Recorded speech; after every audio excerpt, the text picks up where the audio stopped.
Las opiniones aquí emitidas son responsabilidad de quienes las expresan. No comprometen el pensamiento de AzoTV Cable ni de su canal local de televisión.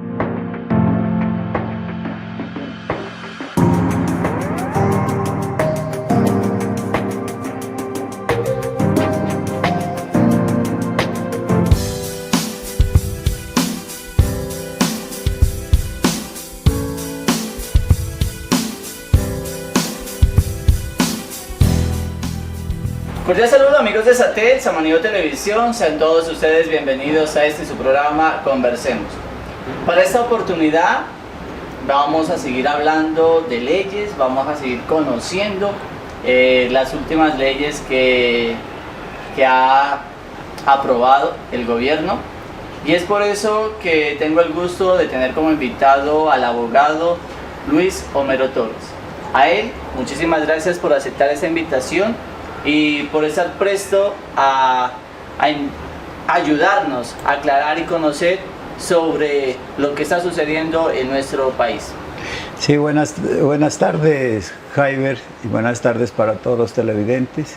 Es un placer estar aquí con ustedes para tratar de dilucidar algunas cosas sobre las nuevas normas que han sido promulgadas y entran en vigencia en nuestro país.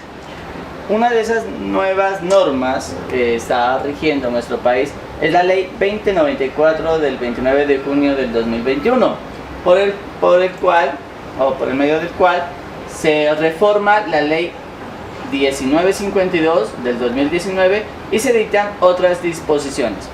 Doctor, para ser un poco más exactos y conocer más sobre esa ley, ¿qué podríamos decir? Bueno, en primer lugar debemos hacer una aclaración. Esta ley 1952 del 19 es la ley por la cual se dictó el código disciplinario, ¿ya?, para todos los servidores públicos. En esta ley hay una situación que se presenta. ¿Por qué se la reforma? La pregunta, ¿no? ¿Por qué se hace la reforma? Porque recuerden que el hoy senador Petro, cuando era alcalde, fue sancionado por la Procuraduría con destitución, ¿ya? Él apeló a la Corte Penal Internacional, a la Corte Interamericana de Derechos Humanos, y esta corte le dio la razón a Petro y ordenó al país que lo restituyan, ¿cierto?, en su cargo. ¿Por qué? Porque el argumento de la Corte es que ningún funcionario, digamos, ningún servidor público que haya sido elegido popularmente lo podía destituir del cargo mediante un proceso administrativo, porque el proceso disciplinario era un proceso administrativo hasta ese momento. Entonces, ¿qué hace el gobierno y especialmente la procuradora actual? ¿Ya? Ella presenta un proyecto de ley precisamente para evadir esa sentencia de la Corte, porque a partir de la sentencia de la Corte Interamericana de Derechos Humanos, pues ya no podían destituir a ningún alcalde o gobernador, que son elegidos por elección popular, ¿ya? Entonces, en este caso, ¿qué hace ella? Como la Corte Interamericana dijo que el único que podía destituir mediante un fallo era un juez de la República, que tenía jurisdicción, ¿cierto? Entonces ellos se la juegan, y eso es lo que hacen, y dictan este proyecto de ley, que hoy es ley.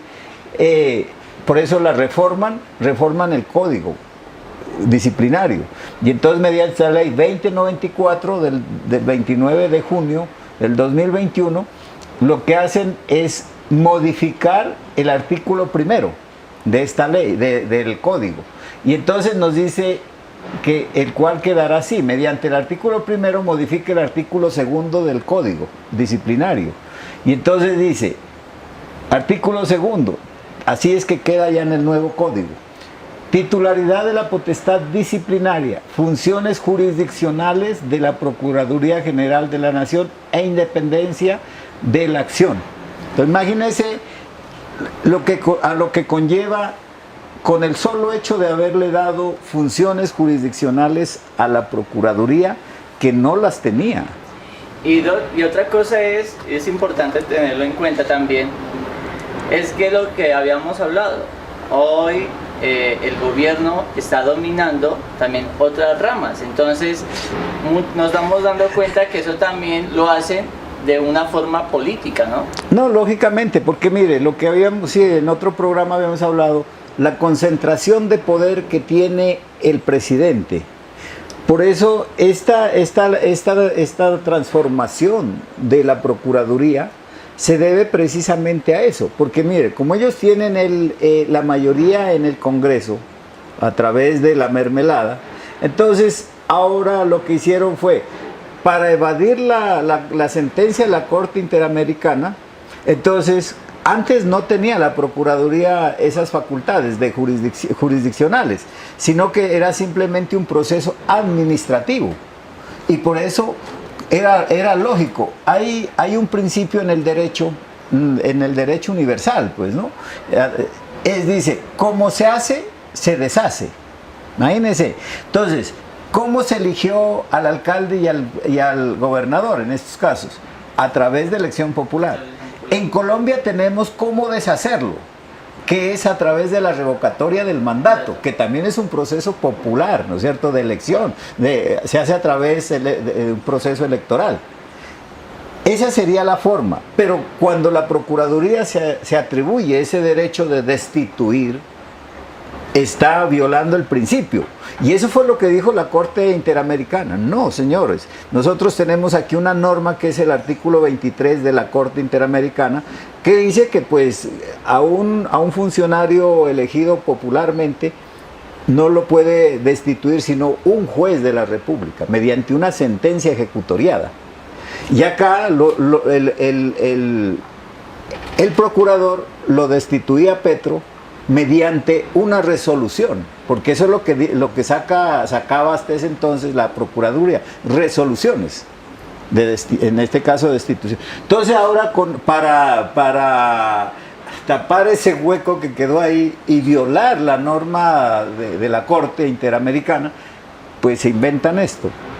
Y entonces hoy, con esto ya cualquier funcionario, porque hay 10.000 procesos que están en curso, ¿ya?, en la Procuraduría contra funcionarios públicos, entre ellos alcaldes y gobernadores. Y por eso era que decía la procuradora que se le van a prescribir esos procesos. ¿Por qué? Porque con el fallo de la Corte Interamericana no podía continuar esos procesos hasta la destitución que ellos buscan. Entonces, ahora sí ya, con esa nueva norma, como le dieron poder jurisdiccional a la Procuraduría, entonces ya tranquilamente van a seguir los procesos y van a haber muchos alcaldes, muchos gobernadores destituidos, inclusive pues después de haber salido ya del cargo, porque en el proceso disciplinario no importa que esté ejerciendo o no esté ejerciendo el cargo, ¿ya? Entonces podríamos decir que la ley como tal es buena, es aceptable, pero lo malo es la corrupción que tiene Colombia, ¿no? Pues, o sea, jurídicamente esta ley lo que está haciendo es evadiendo la sentencia de la Corte Interamericana. Recuerde que la Corte Interamericana es una entidad, es un órgano de la OEA. Y Colombia forma parte de la OEA a través del Pacto de San José. Entonces, ¿qué pasa? Le estamos haciendo el quite a lo legal, ¿ya? Porque en realidad la Procuraduría no es ningún órgano jurisdiccional. Aquí tenemos pues ya la rama judicial que está muy bien definida, ¿no es cierto? Las cortes, están los magistrados, los jueces, ¿ya? Entonces teníamos, en el derecho interno teníamos la posibilidad, si es que el alcalde o gobernador no funciona o no cumple con su programa de gobierno, pues teníamos la oportunidad a través de la ley de la revocatoria del mandato. Ahora, la Procuraduría, ¿qué podía hacer? Sancionar, ¿no es cierto? Menos con la destitución. Claro. No había necesidad de esta ley, ¿no es cierto? No había. ¿Por qué? Porque el procurador, como ente administrativo, podía sancionar, sí, yo no digo que no, porque las conductas son disciplinables, pero solamente llegar hasta imponerle multas, imponerle suspensión temporal, pero no destitución. Y no había necesidad de violar el fallo de la Corte Interamericana a través de una norma, ¿ya? Este es un precedente que deja un sinsabor a nivel internacional. Y si vemos hoy lo que está pasando con lo del paro, ahora precisamente hay otro enredo sobre las recomendaciones que está dando la Comisión de Derechos, la Comisión Internacional de Derechos Humanos, que por cierto el mismo gobierno la invitó a Colombia para que venga a hacer el estudio de la situación. ¿Ya? Claro. Cuando salió apenas esta ley, hubo varios puntos de vista, unos que lo apoyaban, otros que estaban en contra, y entre esos comentarios había uno que decía que esta ley es los primeros pasos para una dictadura, porque ya no estamos haciendo como que Colombia, dentro de Colombia ya está tomando decisiones y no se está pensando en los puntos de vista o en la supervisión que tiene la OEA, otros órganos de control. Pues es muy grave esto porque mire, precisamente las dos cosas que le estoy comentando, frente a la norma que acaba de salir para violar el fallo de la Corte Interamericana, es esta, ¿no es cierto? Y hoy el presidente está diciendo que no acata las recomendaciones de la comisión que vino a Colombia, también que es de la OEA, Comisión Internacional de Derechos Humanos, ¿cierto? Entonces, a nivel mundial hay una cuestión interesante. Países solamente como Cuba, Venezuela y Nicaragua son los únicos 3 países que no acatan las órdenes de la Comisión ni de la Corte Interamericana. Pero ya saben en qué situación se encuentra Cuba, qué situación se encuentra Venezuela y Nicaragua hoy, pues con el presidente Ortega, que inclusive para sacar del paso a los candidatos contrarios, que va a haber elecciones ahora en Nicaragua, pues ya tiene más de 20 en la cárcel, entre líderes y candidatos. Entonces, imagínense, son países violadores de los derechos humanos. Nosotros aquí en Colombia hemos tenido una tradición que no somos violadores. Ahora se está presentando esta situación, ¿no es cierto? Pero pues es una situación única en nuestro país, con respecto a lo del paro, la violación de los derechos humanos, frente que han cometido la autoridad, pero también han cometido los llamados de primera línea frente a los derechos de los demás. Claro. Es que aquí hay una situación interesante. No solamente el Estado está violando los derechos a través del ESMAD y de la policía, no, son también los del paro, o sea, los mal llamados de la primera línea. Entonces también hay violación frente a terceros. No frente a esa pelea que hay contra el ESMAD, bueno, es una cuestión, pero frente a los demás ciudadanos, porque los demás ciudadanos estamos también padeciendo por ese enfrentamiento que hay allá. Entonces, y ahí es donde también, haciendo un paréntesis de este tema, es algo injusto que miramos que es el pueblo, la gente de a pie, es la que sufre por esa pelea entre los de primera línea mal llamados, entre los del ESMAD, entre un paro, porque los precios se dispararon. Y precios que de pronto usted en un momento lo mencionó. Nariño no es capaz de crear, no es capaz de la alimentación, de mantenerse ellos. Es por eso que toca pedir alimentos por otro lado. Esas en sí es una problemática. No, por eso, todo esto ha generado pues una serie de situaciones difíciles de manejar, ¿no? Porque todo nos va llevando a una crisis. Es que nosotros estamos ya padeciendo una crisis en todo sentido. Mire, el paro no es gratuito, ¿no es cierto? Comienza como dice a emerger, ¿no es cierto? Toda la problemática social que tenemos en Colombia. Y entonces hoy ya estamos viviendo eso. Pero para tratar de apagar eso, cada vez el Estado, digamos, el gobierno se inventa diferentes estrategias para tratar de calmar. Pero esto no es así, porque mire, cuando ya la situación ha crecido tanto, difícilmente usted la puede opacar. Por eso dice que bajo el sol no hay nada oculto, ¿no es cierto? Y eso es lo que pasa en Colombia. Mire, por muchos años se trató de mantener la tranquilidad, con engaños, con dádivas, con todo. Pero llegó un momento en que ya no aguantó más. Y eso ocurrió a través por el problema que generó la pandemia, o sea, la parte económica que generó, pues, déficit económico en Colombia. Y eso demostró que estábamos mal en todos los campos: la salud, la educación, el sistema de gobierno, bueno, todo salió a flote. Y para colmo, pues, cometieron el error de querer apretarle el pescuezo al pueblo a través de una reforma. Eso colmó la copa. Y entonces, mire, todos estos problemas. Ahora, estas cosas que se está haciendo aquí, por ejemplo, con lo de la comisión, lo invitan precisamente a la comisión a ver cómo está. El gobierno pensó de que la comisión iba a decir: no, ustedes tienen razón, no hay ningún problema, aquí los problemáticos son los del paro, ¿no es cierto? Pero él no se dio cuenta que la comisión era imparcial y logró determinar eso. Y ahora hace unas recomendaciones y el gobierno dice: yo no las acato. No las acato, porque en realidad jurídicamente no son vinculantes, por eso son recomendaciones, sino que a través de la jurisprudencia internacional estas recomendaciones se han ido acatando. Países con menos problemas de derechos humanos las acatan, pero en el caso nuestro pues tenemos una crisis de derechos humanos y entonces el presidente dice: no, esto no es vinculante, ¿ya? Y tiene razón en el sentido de que no es vinculante, pero moralmente sí.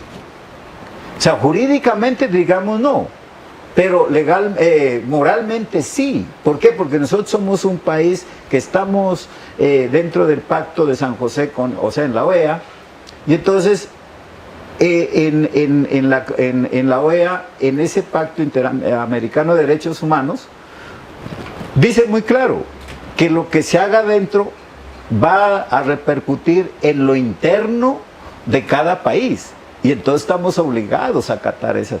Lógicamente, lo que estamos obligados es los fallos de la Corte Interamericana, las recomendaciones que hace la Comisión, si están dentro de un proceso penal, a través de denuncias privadas, tienen vinculación. Pero en este caso el gobierno lo trajo, lo invitó, ¿no es cierto? Y aquí ya se recopilaron pruebas. Ahora, ¿qué quedaría aquí? Que todo esto pase directamente a la Corte Interamericana, para que la Corte Interamericana termine dando un fallo. Y en ese momento, si frente al fallo tendría que ocurrir otra cosa como esto con el fallo de Petro, ¿cierto? Porque ese sí es vinculante. Entonces, ¿qué pasa? Ahorita al gobierno, ¿qué le queda como alternativa? Trabajar una ley en el Congreso, o sea, presentar un proyecto de ley al Congreso. ¿Para qué? Para regular la protesta social en Colombia y reglamentarla. Pero eso tendría que ser a través de una ley, una ley estatutaria, porque estamos hablando de derechos fundamentales, ¿ya? Entonces, ese es el camino que le queda. El gobierno se la va a jugar, lo más seguro, que el 20 de julio va a presentar un proyecto de ley en ese sentido. ¿Para qué? Para decir: nosotros estamos dándole acatamiento a las recomendaciones, ¿ya? Lo que hizo con el fallo de la Corte de Petro. Nosotros sí estamos, no hay ningún problema, ¿no? Acatamos el fallo, ¿no? A Petro no hubo problema, no quedó destituido, listo, le devolvieron su cargo. Y tramitaron esta ley, mire, la ley modificando el código disciplinario, y entonces lo más sencillo fue darle jurisdicción, funciones jurisdiccionales al procurador. Imagínense, ¿y eso por qué se hace aquí en Colombia? Porque ellos tienen acumulado todo el poder. Si esto fuera, no hubiera realmente separación de poderes, rama ejecutiva, legislativa y judicial, esto no ocurriría. ¿Por qué? Porque el Congreso no pasaría esto, ¿sí? No lo pasaría, porque jurídicamente es un adefesio, ¿ya? Pero como tienen todo el poder no importa, se pasan por encima de lo que sea, y la mayoría aprueba y aplasta los argumentos de la minoría. Antes de seguir hablando más, amigos televidentes, vamos a hacer una pausa. Ustedes sigan conectados con la mejor programación que tiene el canal local Satel Samaniego Televisión.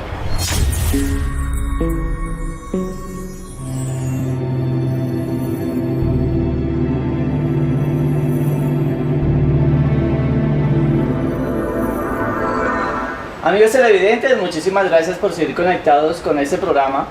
Y doctor, ya que estamos hablando de la comisión, me gustaría saber, ¿el gobierno acató, no acató, o la comisión qué dijo, la Comisión Internacional de Derechos Humanos, qué dijo sobre los bloqueos?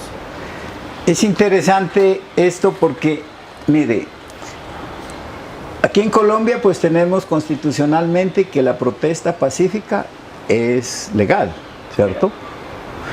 Pero lo que son los bloqueos especialmente pues que causan un detrimento, ¿no? En la salud, en la economía, en el patrimonio. Bueno, todo esto, lo que hemos vivido, pues no está contemplado. Sin embargo, la Corte, en la Comisión Internacional de Derechos Humanos acaba de decir que la desviación de ruta, ellos no hablan de un bloqueo, sino simplemente que la ruta se cambia, ¿no es cierto? Y entonces lo que nosotros aquí tenemos son bloqueos. O sea, que hacen, que no dejan pasar a nadie. Entonces ellos dicen, no, eso es legal, dice, dentro de la protesta pacífica está incluido ese derecho a bloquear. Pero bueno, aquí hay el concepto de bloqueo que la Corte, la Comisión Interamericana no lo especifica, no lo desmenuza, ¿no? Porque si vamos al diccionario, bloqueo, ¿qué es? Poner un obstáculo, ¿no es cierto? Sí. Listo. Y es lógico que si usted, por ejemplo, lleva 500 personas en una calle protestando y gritando arengas y, bueno, haciendo la protesta social, pacífica, lógico que la movilidad se va a bloquear, ¿no es cierto? Pero si nosotros vemos que hasta ahí, lógico que es legal, porque es inherente que 500, 200 personas ocupen todo el espacio de una calzada y entonces ya los carros no puedan pasar, ni motos, ni nadie más. Bueno, pero otra cosa es ya lo que vivimos en Colombia, que ya no era un simple grupo de personas obstaculizando el paso. No, acá ya hay barricadas. Ya hay barricadas. Y entonces, en ese sentido, lógico, el gobierno tiene toda la razón, por una sencilla razón. Mire, el Código Penal, en su artículo 353 y 353A del Código Penal, tiene tipificado estos delitos.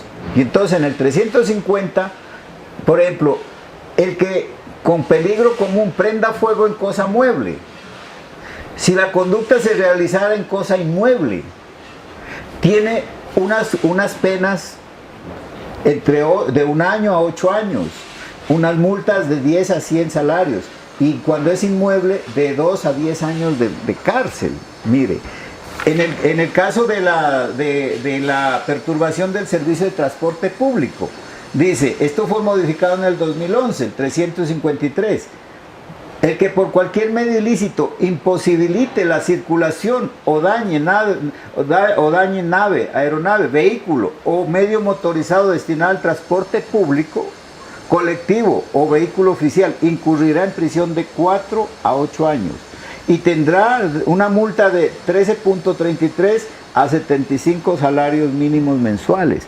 Ahora, el 353A, obstrucción de vías públicas que afecten el orden público, dice, el que por medios ilícitos incite, dirija, constriña o proporcione los medios para obstaculizar de manera temporal o permanente, selectivo o general las vías o la infraestructura de transporte de tal manera que atente contra la vida humana, la salud pública, la seguridad alimentaria, el medio ambiente o el derecho al trabajo, mire, incurrirá en prisión de 24 a 48 meses y multa de 13 a 75 salarios. Pérdida de inhabilidad de derechos y funciones públicas por el término de la prisión. Mire, entonces, eso es lo que en el derecho interno, estas conductas que se han generado con el paro, están tipificadas en el código. Por eso es que el fiscal en este momento se ha dado cuenta que está siguiendo procesos contra las personas capturadas en el paro. Entonces, ese concepto de, o sea, esa recomendación que da la Corte Interamericana tiene que ser decantado, tiene que ser muy bien estudiado, porque el concepto que ellos dan es de obstáculo, o sea, de cambio de ruta, ¿no es cierto? Si yo voy por la avenida X y me encuentro con una manifestación pacífica, con un grupo grande entonces, lógico, yo tengo que desviarme, ¿cierto? Pero esa es una conducta muy diferente a la que hemos vivido aquí en Colombia, ¿ya?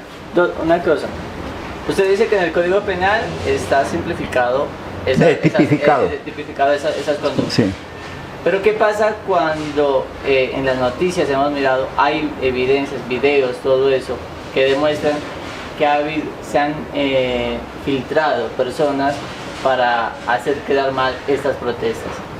¿Qué se podría decir? Bueno, es que este sí es un problema grave porque mire, aquí pues se ha generalizado el concepto de la primera línea, ¿no es cierto? Y entonces todo se le está achacando a la primera línea, porque es que han cometido también errores a mi modo de ver. Por ejemplo, cuando a la gente se le entrena para defenderse. Imagínense el concepto de defenderse, ¿no es cierto? Que se le entrega cascos, que se le entrega... ¿Por qué? Porque es una batalla lo que realmente hay ahí, ¿ya? Entonces, lógicamente, pues, se está tipificando la conducta que está en el Código Penal. ¿Por qué? Porque, pues, si por ejemplo, si a mí una persona viene a agredirme con un machete y yo vengo y saco otro machete para defenderme, ¿cierto? Pues la conducta se está tipificando y no sabemos quién va a salir agredido de ahí. Y entonces, mire, es diferente, por ejemplo, en el caso que usted plantea. Si el grueso de la protesta social es pacífica, pero hay unas personas, como llaman, infiltradas, y comienzan a generar el desorden, pues lo correcto es que el grueso de la protesta ellos mismos controlen eso. Claro, porque es que yo no puedo permitir que a mí me dañen mi trabajo, ¿no es cierto?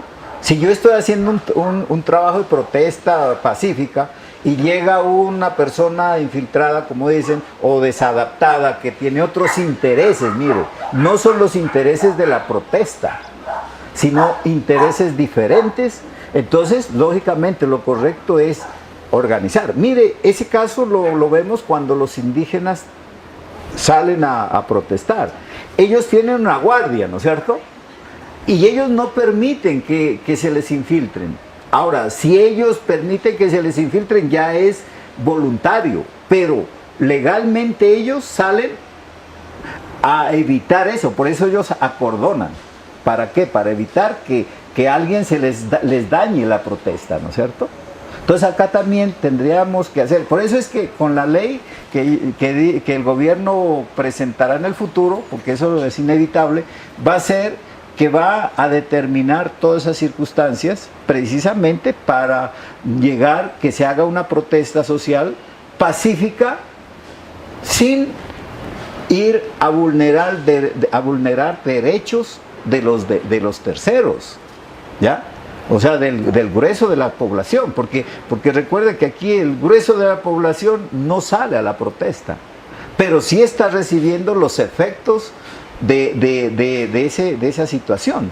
Mire, por ejemplo, 2 meses en donde lo que usted decía, por falta de combustible, por falta de gas, por falta de alimentos, se encareció la vida. Y lo más grave es que en este momento la mayoría de esos precios se quedaron ahí. Hoy, por ejemplo, escuchaba aquí en Samaniego que había un perifoneo que decía que denuncien cuando estén cobrando más precio de lo debido. Pero pues eso nadie lo hace, ¿ya? Nadie lo hace. Y entonces ahí quedamos con las consecuencias de esta situación. Pues todo esto tiene que llegar a un consenso a través del diálogo, ¿no? Porque es necesario que lógicamente se permita la protesta social como está en la Constitución, pero dentro de un marco legal, ¿no es cierto? ¿Para qué? Para que no afecten derechos de terceros. El concepto de la Corte Interamericana es claro, que el derecho a la protesta tiene incluido el de los bloqueos, pero en ese sentido, no es en el sentido del desmán, y entonces, por ejemplo, cuando ya queman un carro, vandalizan el carro, queman un edificio, pues eso ya, mire, cae precisamente en estos delitos penales que están tipificados en el Código Penal colombiano. Me gustaría pasar a un tema que yo creo que a muchos de los televidentes, las personas que nos miran por el canal local, Satel, Samaniego Televisión, las personas que nos están mirando por redes sociales, les va a gustar. Y es sobre el decreto 2097 del 2 de julio del 2021, por el cual se crea el registro de deudores alimentarios morosos y se dictan otras disposiciones. ¿Usted nos podría hablar un poco sobre esa ley estatutaria? Sí, eso es aclaración, porque no es un decreto, es una ley, ¿no? Estatutaria, precisamente como... ¿Por qué es estatutaria? Porque precisamente estamos hablando aquí de los derechos de los menores, inclusive, ya. Este es un derecho que tiene los menores de edad, ya. Entonces salió esta ley, la 2097, precisamente el 2 de julio de este año. ¿Qué es lo que trata de corregir aquí en Colombia? Mire, yo fui defensor público de víctimas y el mayor número de procesos que llevamos en esos días fue precisamente por inasistencia alimentaria. ¿Por qué? Porque la ley dice que si usted es demandado por alimentos y no paga, hay 2 caminos, ¿no? Como las cuotas se van sumando y prestan mérito ejecutivo, entonces nosotros podemos demandarlo ejecutivamente, pero para demandarlo ejecutivamente necesariamente uno tiene que saber de que tiene que embargarle, ¿ya? Como cualquier título ejecutivo, o sea, las cuotas alimentarias prestan mérito ejecutivo, que se llama, como decir un cheque, una letra de cambio. Pero el otro camino que nos queda y que es un poco más sencillo es denunciarlo por inasistencia alimentaria, porque en el Código Penal aparece el delito de inasistencia. Quien se sustraiga sin justa causa, dice, tendrá prisión de tanto, ¿ya? Entonces, cuando a la persona la denunciamos por inasistencia alimentaria, se logra demostrar de que no paga los alimentos sin justa causa, digamos, no es justificación de que no pague, él tiene con qué pagar. Entonces el juez termina imponiéndole una condena de prisión. Y cuando está en la cárcel, esa persona, pues, o ese señor, porque son los hombres, pues, o sus familiares, sacan la plata de donde no sea para pagar el monto que debe, ¿ya? Bueno, pero a raíz de eso, comenzaron a salir jurisprudencias y la última que salió era que decía que cómo lo vamos a mandar a la cárcel si estando fuera no paga, ¿cómo va a pagar estando adentro? Entonces, bueno, a raíz de eso, busquemos alternativas, ¿no es cierto? Busquemos alternativas, bueno, porque se le daba un plan, se le decía, bueno, usted no va a la cárcel, pero queda condenado. Ahora, si vuelve a incurrir en el pague, trabaje y pague, pero si usted sigue incurriendo en el delito de no pagar, entonces ahora sí lo podemos mandar a la cárcel. Pero eso no estaba ocurriendo, una burla para las pobres mamás y para los hijos especialmente, ¿no? Entonces se comienza a buscar alternativas, y dentro de esas alternativas aparece esta, que es, mire, que después de que se haya condenado por inasistencia alimentaria, o se haya hecho una conciliación en la comisaría de familia y el señor no cumpla con lo acordado en la comisión, o por el otro lado, de pronto él firmó una letra para decir yo voy a pagar lo que estoy debiendo y no la cumplió también, entonces aparece esta alternativa, que es de un registro de deudores morosos alimentarios. Haga de cuenta como cuando en los almacenes alguien debe y sacan un listado, deudores morosos. Uy, qué vergüenza, ¿no? Acá vamos a ver ¿En dónde quedaría ese registro? Eso, entonces este registro lo va a llevar el Estado, todavía no está, porque tiene un tiempo para implementarlo. Okay. Pero lo interesante de esto es lo que dice, mire, el objeto de esta ley es establecer medidas para garantizar el cumplimiento de las obligaciones alimenticias, ¿no es cierto? O alimentarias. Y se crea el registro como mecanismo de control del incumplimiento de las obligaciones. Ahora sí, ¿a quién se le va a aplicar esto? Entonces miren lo que dice, la presente ley se aplica a todas las personas que se encuentren en mora a partir de 3, ojo con eso, 3 cuotas alimentarias sucesivas, o no. Entonces, lo importante es que si ya está debiendo 3 cuotas, entonces se lo puede mandar al registro.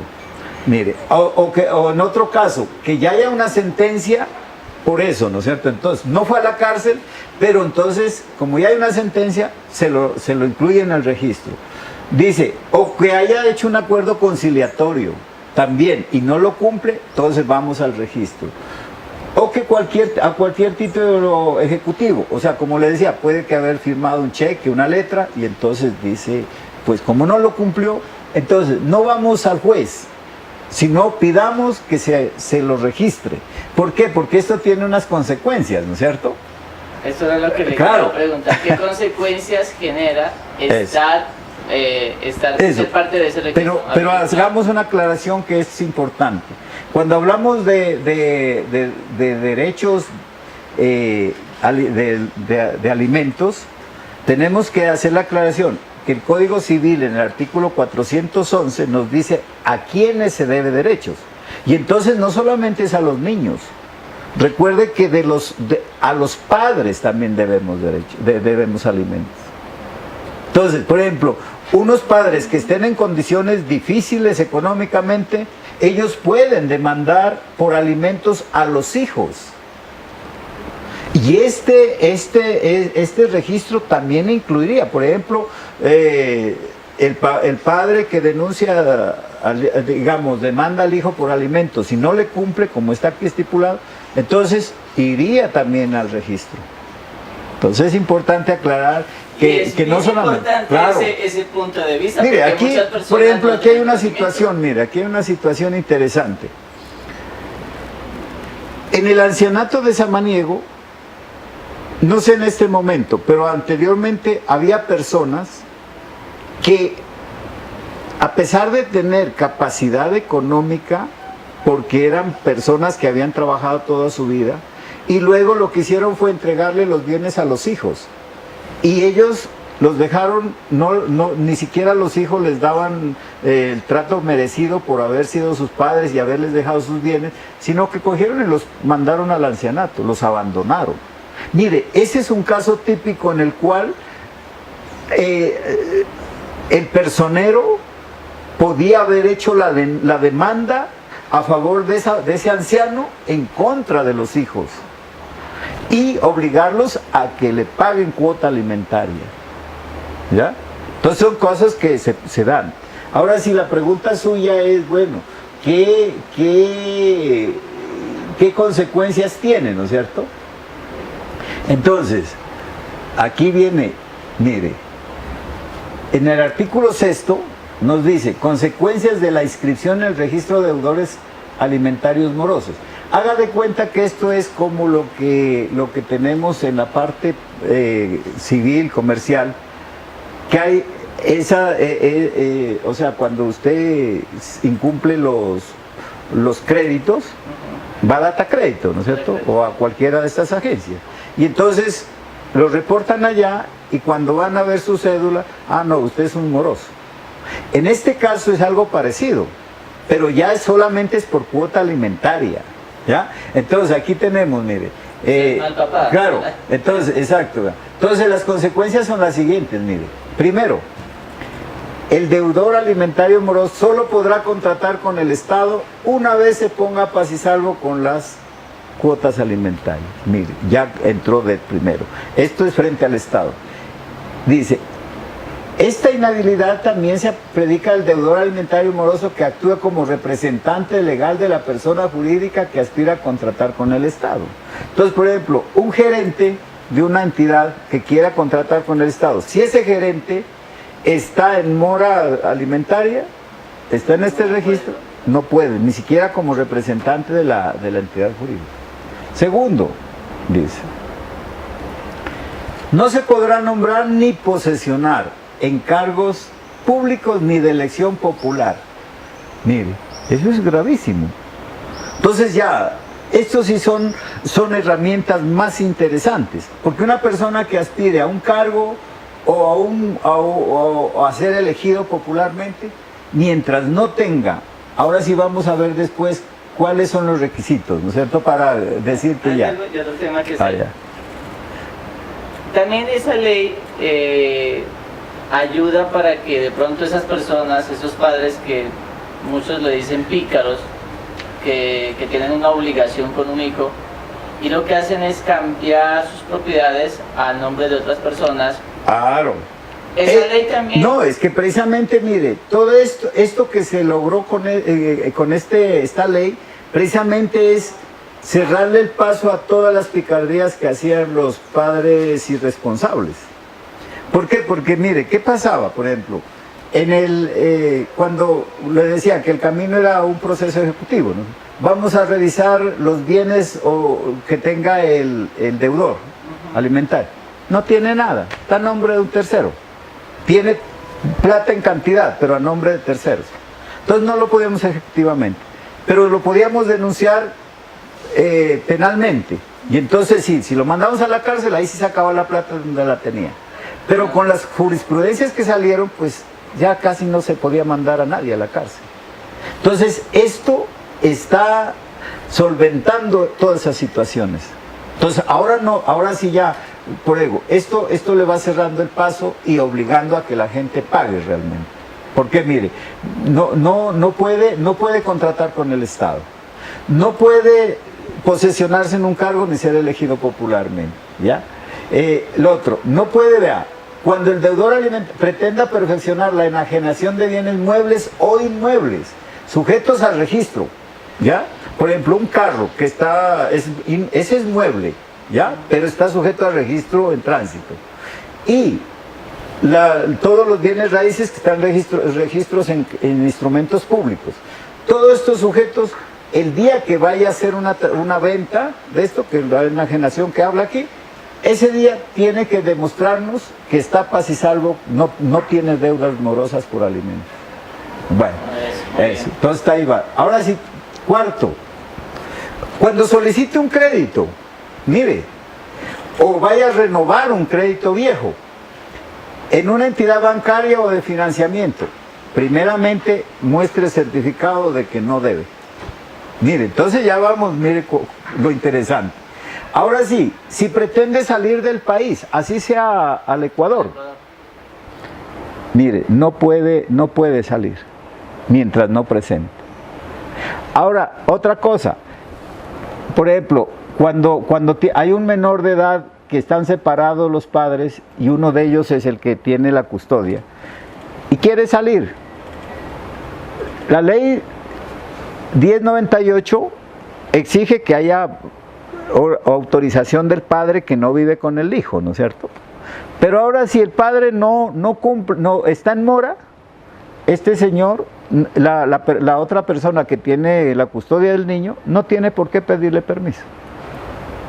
No hay problema, sale sin el permiso del moroso, ¿ya? Eso es para que vayan aprendiendo que antes de ser demandados por alimentos, Bueno. todos los hombres somos papás, es decir, fuimos papás y deberíamos asumir esa responsabilidad, estemos o no estemos con la persona que estuvimos viviendo por mucho tiempo. Y aquí hay algo muy interesante aparte de lo que usted comenta. Mire, la experiencia que yo tengo, como le digo, como defensor de víctimas y en estos casos específicos, es que muchas madres, por orgullo, por desidia o por ignorancia, no demandan a esos padres que no les pasan la cuota alimentaria. ¿Por qué?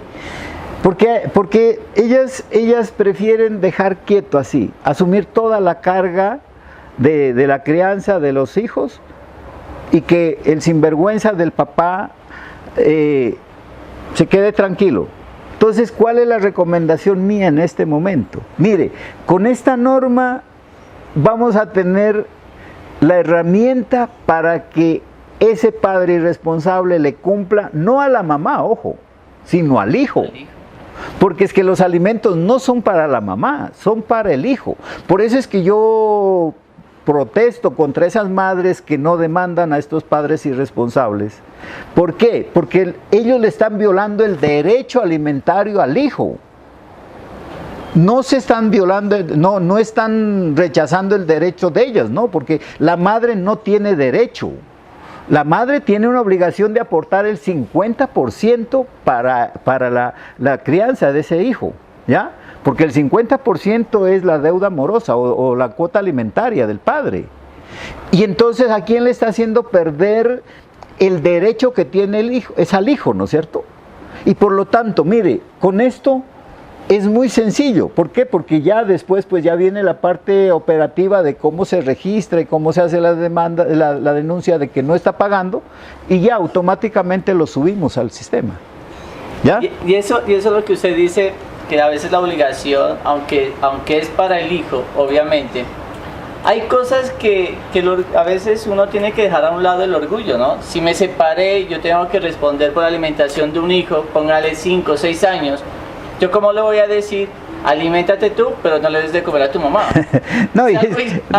Es que por ego, la gente pues por ignorancia dice esas cosas, porque mire, el 50% que hay que aportar para la crianza del hijo, pues la pone el demandado. Pero el otro 50% lo coloca la madre. Pero la madre está colocando el 50% ¿en qué forma? Mire, le da techo, le da educación, le da alimentación, le da vestido, le da recreación.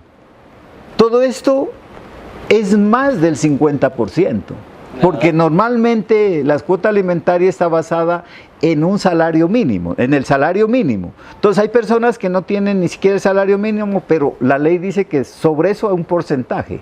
¿Y qué porcentaje estamos hablando? No, eso sí, ahí ya depende o sea, cuando se demanda alimentos para un menor, se tienen en cuenta dos situaciones, 2 parámetros. En primer lugar, ¿qué necesidades tiene el niño de acuerdo a la edad, de acuerdo al estatus social? ¿Ya? Porque no es lo mismo lo que gasta un niño de estrato 1 con lo que gasta un niño de estrato 5. Claro. Ya son diferentes los gastos. Entonces, se tiene que valorarse y aportarse pruebas de qué necesidades tiene el hijo de acuerdo a la edad y al estatus social. Y el otro parámetro es qué ingresos o cuánto gana el demandado.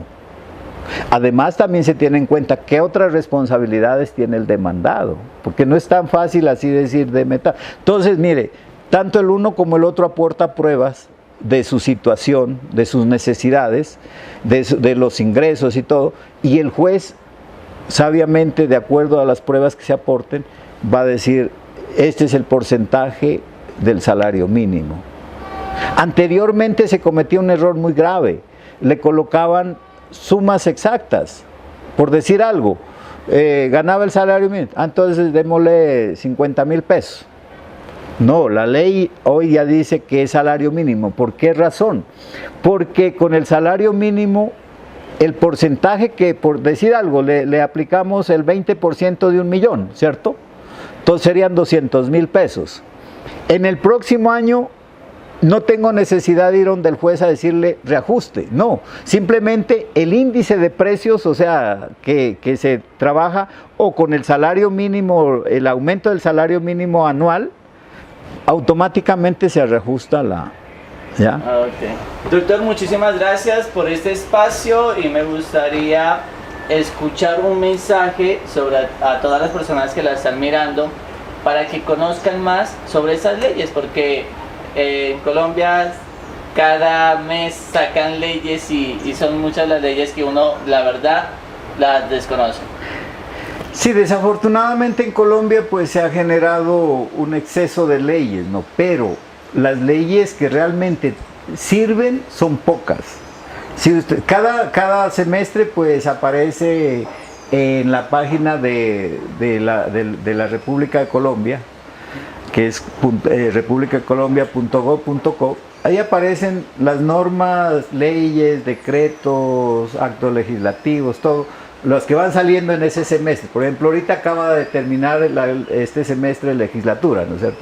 Entonces, por eso salieron estas normas. Ahora, a partir del 20 de julio, comienza otro nuevo semestre de legislación. Entonces, allí aparecen todas. Sin embargo, pues hay que decantarlas porque la mayoría de las leyes son realmente leyes sin importancia, como decíamos alguna vez, que es que reconociéndole los 100 años al municipio, que reconociendo honores a una persona, bueno, un poco, porque hay parlamentarios, congresistas que pues realmente no producen nada y entonces para tratar de justificar su salario, entonces hacen cualquier cosa sin importancia. Pero las leyes que realmente como estas, pues son muy pocas, ¿ya? Pero han contaminado con todas las leyes basura que yo llamo el mundo jurídico.